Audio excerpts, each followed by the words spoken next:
бейбіт шеру кезінде шықтым. Жаппай тәртіп орын алды. Сол ортада болдым. Машинаны өртеп, полиция қызметкерлеріне тасталақтап.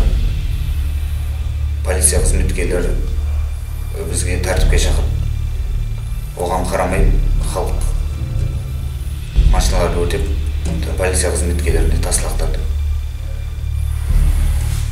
Қай жерде болды? Мағлумның алдында болды. Жалпы сол мағлумның алды болсын, әкімгершілік болсын, сол уақытта полиция қызметкерлерінің тарапынан сіздерге қатысты күш құралдар қолдану, қару қолдану сынды әрекеттер болды ма? Жоқ, ондай болған жоқ.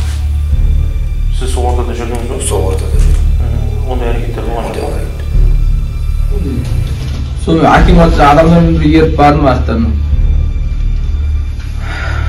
Сол акиматқа адамдар бәрі шабуыл жасап, военный балалар бәрі қашамай қалғанда сол жерде қалып қойды да КамАЗдың ішінде қалып қойды. Сол военный Бекшора акимат жанында Бекшора көшесінде КамАЗдың военный ұрып жатыр екен адамдар.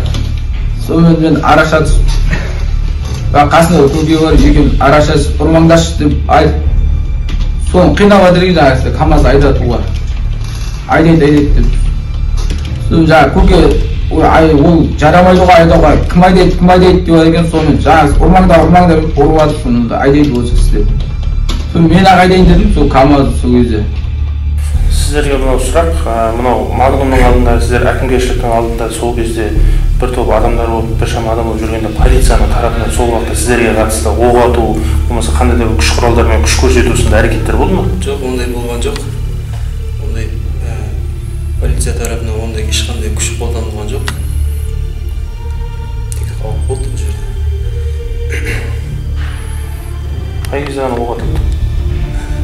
Бесі күні ГАИ жақта соның ауласына халық кірді. Сол кезде сіз де кірдіңіз болмаса? Иә, мен де кірдім. Сол кезде оқ атылды. Сіздерге сол кезде ескертілді ма? Жаңағыдай бұл әрекеттерін доғару туралы? Иә, ескертілді.